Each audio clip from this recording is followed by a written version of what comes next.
j'ai connu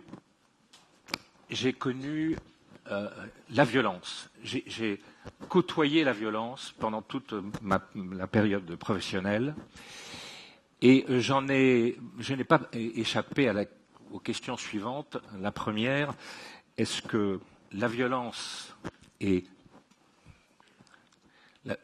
la violence... Non, il y a un truc. Bon, est-ce que bon, ça fait rien. Voilà, c'est ça. Merci. Est-ce que la violence est irrémédiable et voire indispensable, et la deuxième question, c'est de me dire est-ce que il y a un moyen, une voie humaine pour éradiquer cette violence, pour dépasser cette violence? Je ne me suis pas contenté d'être sur le terrain. J'ai essayé de réfléchir au sujet et j'ai trouvé deux auteurs qui m'ont apporté des réponses. Le premier auteur, que je vous signale, c'est Clausewitz, qui est le grand théoricien militaire, l'auteur de cette fameuse formule « La guerre est le prolongement de la politique par d'autres moyens », et puis le grand philosophe René Girard. René Girard qui nous apprend les codes du mimétisme de la violence. Et je pense que le mimétisme de la violence est un des grands ressorts de toutes ces grandes violences que je vais essayer de vous faire découvrir, que j'ai vécues. Alors, une question aussi qui se pose est la suivante. Pourquoi devient-on officier, militaire et officier? Bon, il est clair que la petite enfance est importante. Je suis issu d'une famille modeste qui a vécu la guerre, qui a été meurtrie par la guerre et qui a eu besoin de se reconstruire avec des valeurs simples, des valeurs qui avaient été oubliées pendant la période précédente et qui nous a élevés dans ce type de valeurs. Et il n'y avait rien d'inné dans ma famille. C'est-à-dire qu'il y a des familles qui ont toujours un militaire, j'en avais pas avant. Au contraire même, j'avais des aïeux qui étaient plutôt dreyfusards et antimilitaristes. Donc c'est la première génération. Pourquoi j'ai voulu être officier et militaire? Eh bien, en découvrant un certain nombre de choses, notamment Lyautey.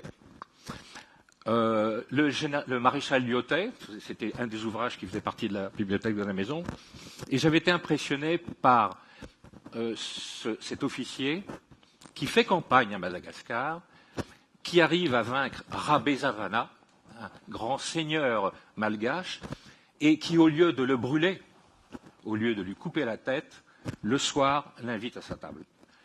J'ai trouvé que ça, c'était un rôle du seigneur de guerre.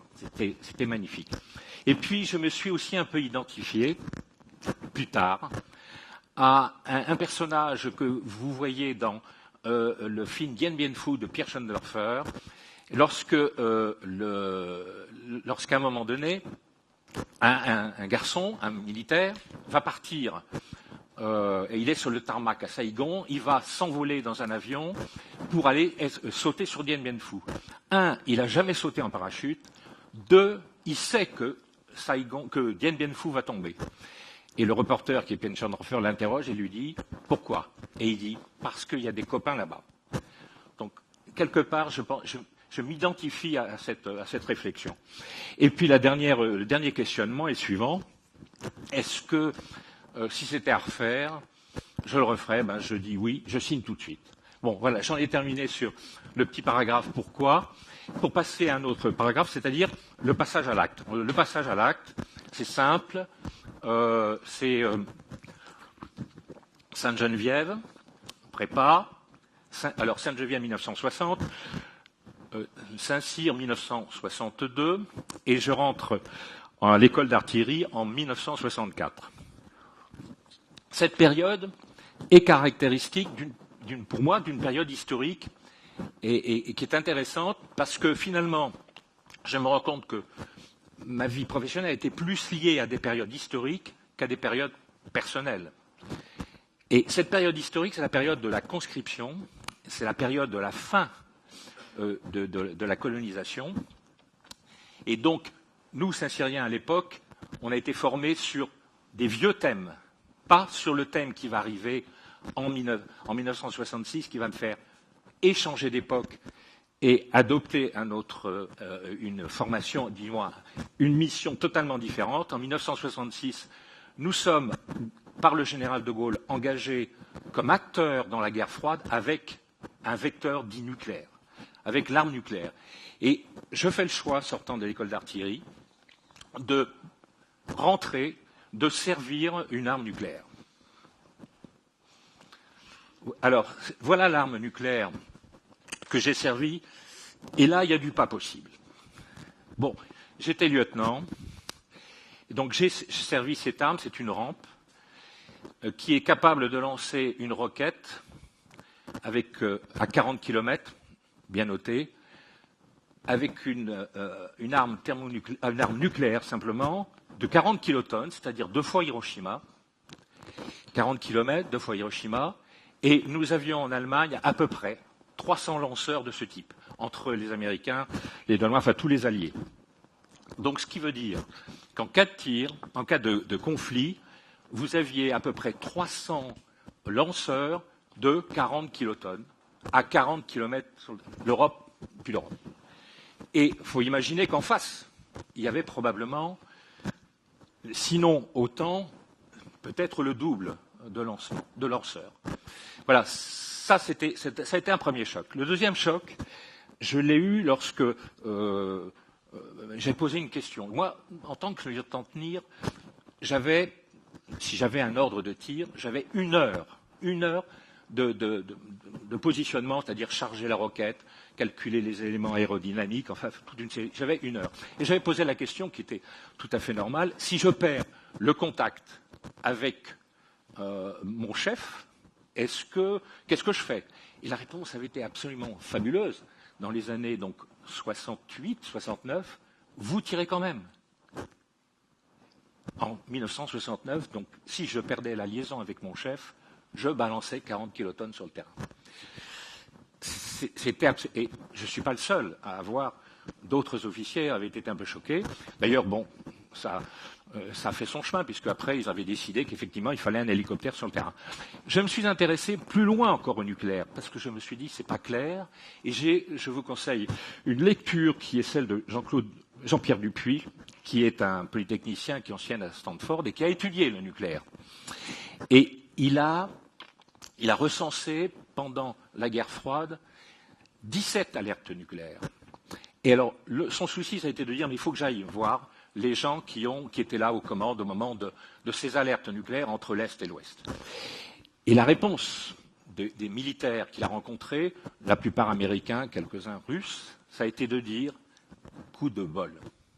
17 alertes nucléaires, le résultat, coup de bol.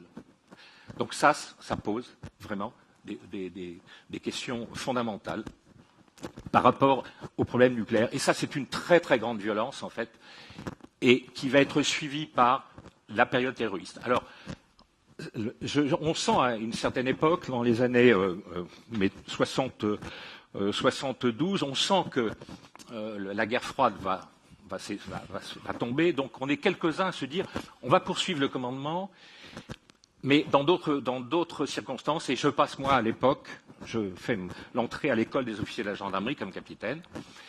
Et là, je vais connaître un autre type de violence, dans la mesure où la gendarmerie a été sûrement la première institution qui a été vraiment confrontée et qui a vécu avec le terrorisme et qui continue à vivre avec le terrorisme.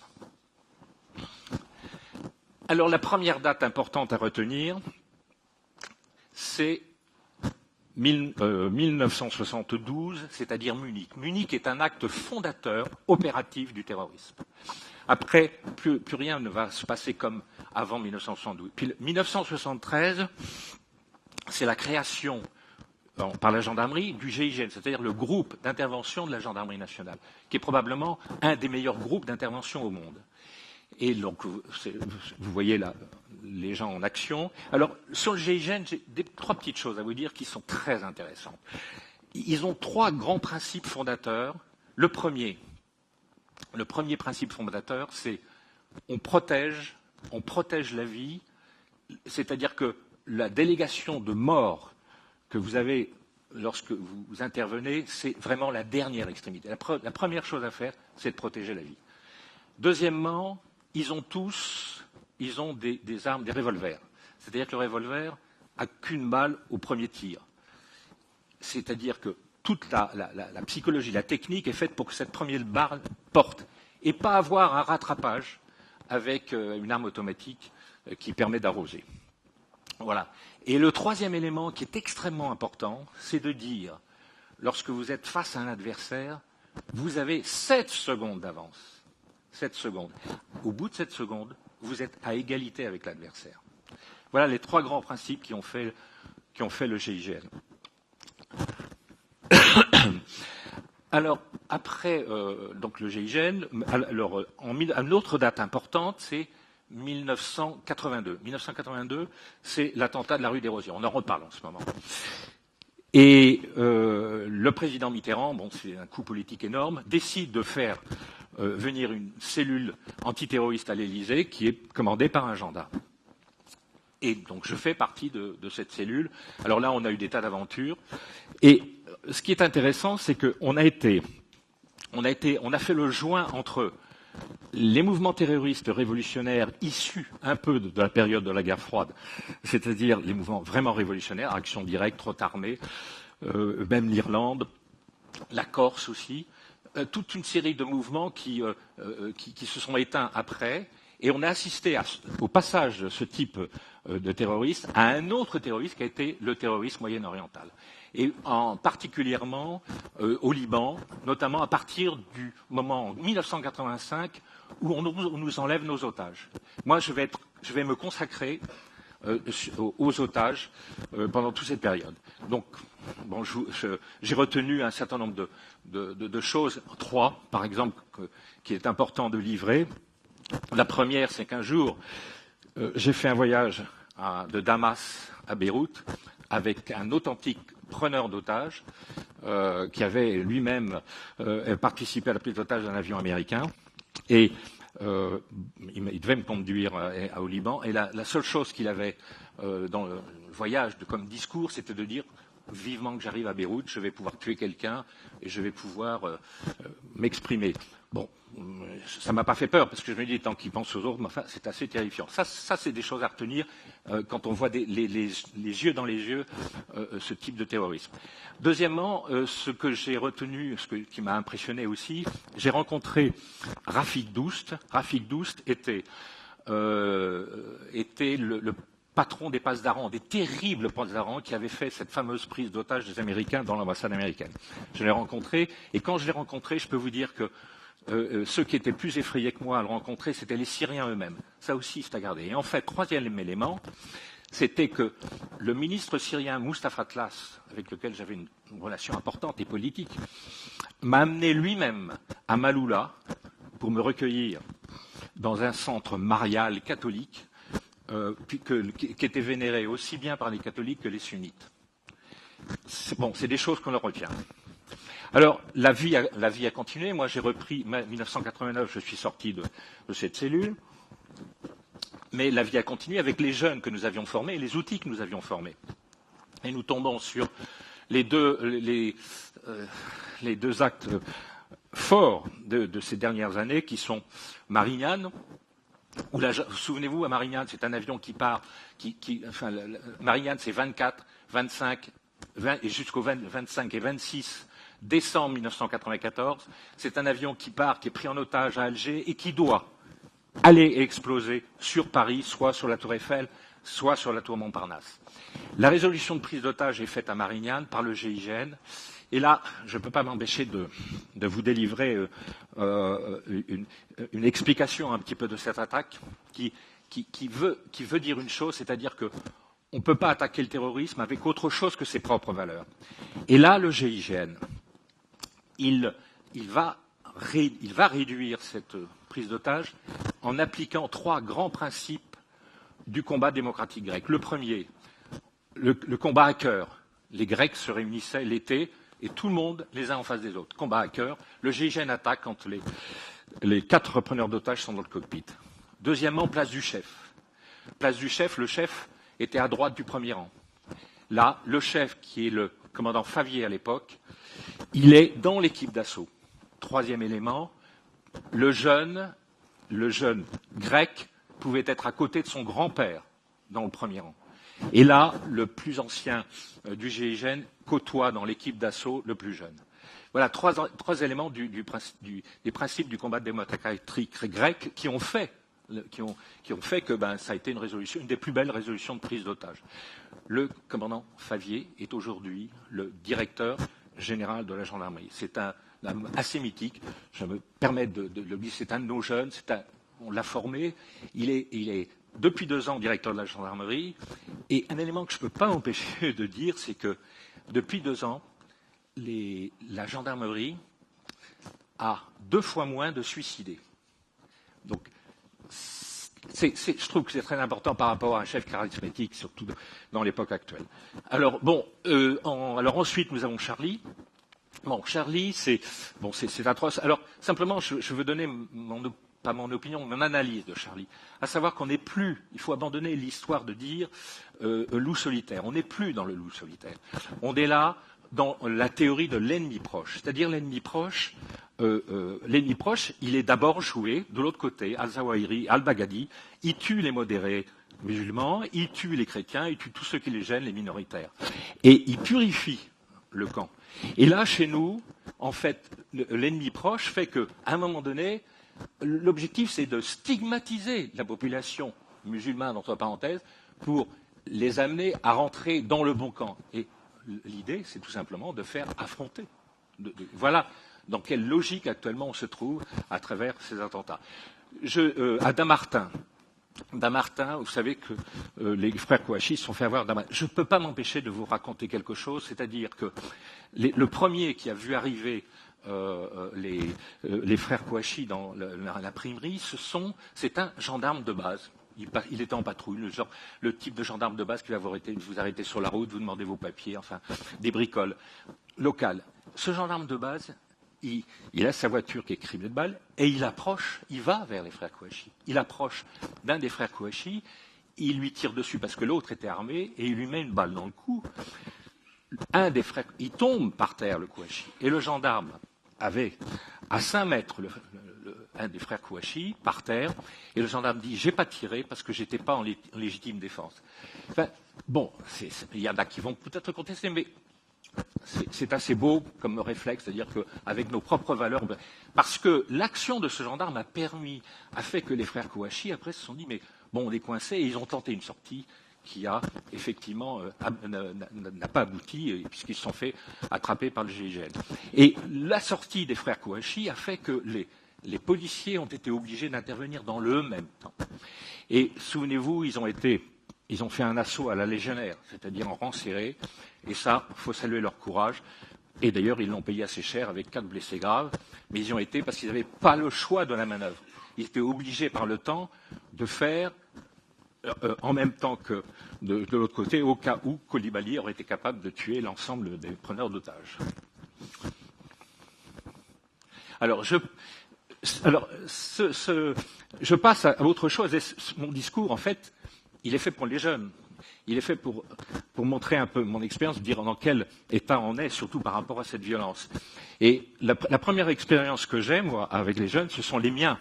J'ai 2 garçons qui ont 28 ans, dont l'un est officier, qui a fait en 3 ans l'Afghanistan, le Tchad et le Centrafrique.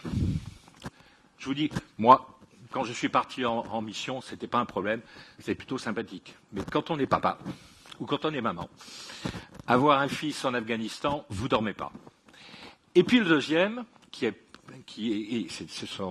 son jumeau, et lui, il est ingénieur, mais il dessine. Et pour vous dire à quel point aussi il est concerné par ce type de discours, il m'a fait 2 dessins pour le TED X-Min. Voilà. Donc le premier, évidemment, c'est le 11 septembre, et le deuxième, c'est Charlie. Mais sachez que Charlie, ce dessin a été sélectionné par le Huffington Post parmi les 40 meilleurs dessins du monde. Ce n'est pas son travail, mais voilà, il a fait ça. Là, simplement, pour rappel, que j'avais dit au départ, Clausewitz et René Girard, et simplement vous donner une idée forte à laquelle je crois profondément, c'est qu'à travers cette théorie du mimétisme de la violence, je crois que le terrorisme d'aujourd'hui est dans le mimétisme de la violence, la réponse au nucléaire. J'aborde pas la réponse qui pourrait suivre. Mais je suis persuadé que le terrorisme global est une réponse dans le cadre du mimétisme de la violence. Voilà. Mais je vais achever quand même cette présentation en vous disant j'ai quand même des vœux. J'ai des vœux, j'ai des choses positives à vous dire. C'est la première, c'est que y a-t-il une solution, comme j'essayais de le dire, d'éradication de la violence? Peut-on dépasser la violence? Y a-t-il un possible par rapport à l'impossible? Et je pense que il y a le fameux concept de Salomon. Vous savez, Salomon qui va juger deux femmes qui veulent se partager un bébé. Il y a la maman, puis il y a une autre femme qui veut le bébé. Et Salomon dit on va le couper en deux. Et la femme, la maman, dit non, moi je préfère le donner à l'autre femme. Et là, vous avez une interprétation de René Girard qui dit, comme on l'a toujours dit, c'est pas Salomon le Dieu, c'est elle, la femme, qui va donner son enfant. Donc, moi j'y vois une possibilité de voie humaine, en fait, de briser ce mimétisme de la violence. Donc il y a des choses. Et j'ai mis notamment cette phrase de Pascal, entre la vérité et la violence, aussi qui est à méditer. Et enfin, deuxième élément, et ça, ce dessin est aussi un dessin d'un de mes garçons qui me l'a envoyé hier. Tout simplement, l'idée est la suivante, c'est que je crois qu'on est au taquet. L'Occident, notre démocratie est un peu au taquet pour régler un certain nombre de problèmes. Et il faut les régler. Et personnellement, moi je crois beaucoup à l'Afrique. Il y a une génération d'Africains que je fréquente un peu sur Paris ou dans un institut que j'avais créé qui sont absolument extraordinaires. Et en plus, ils peuvent renouveler notre pensée. Et en plus, je crois, et j'affirme ceci, je dis que dans les 25 ans qui viennent, c'est eux, les Africains, même si ce n'est pas visible aujourd'hui, 25 ans, je ne les verrai pas, mais c'est pour les jeunes. Mais c'est eux qui vont éradiquer le fondamentalisme. Je dis le fondamentalisme parce qu'il n'y aura pas que le fondamentalisme qu'on connaît. Mais eux sont en mesure de l'éradiquer. Ils ont des moyens de le faire. Et en fait, je terminerai par cette... alors d'abord, le dessin aussi, c'est la main dans la main et pas la main tendue. Et je terminerai par cette magnifique phrase de Léopold Senghor qui disait, pour rester sur l'Afrique, l'Afrique, c'est l'intuition et l'émotion. L'Europe, c'est la raison hellène. Merci de votre attention.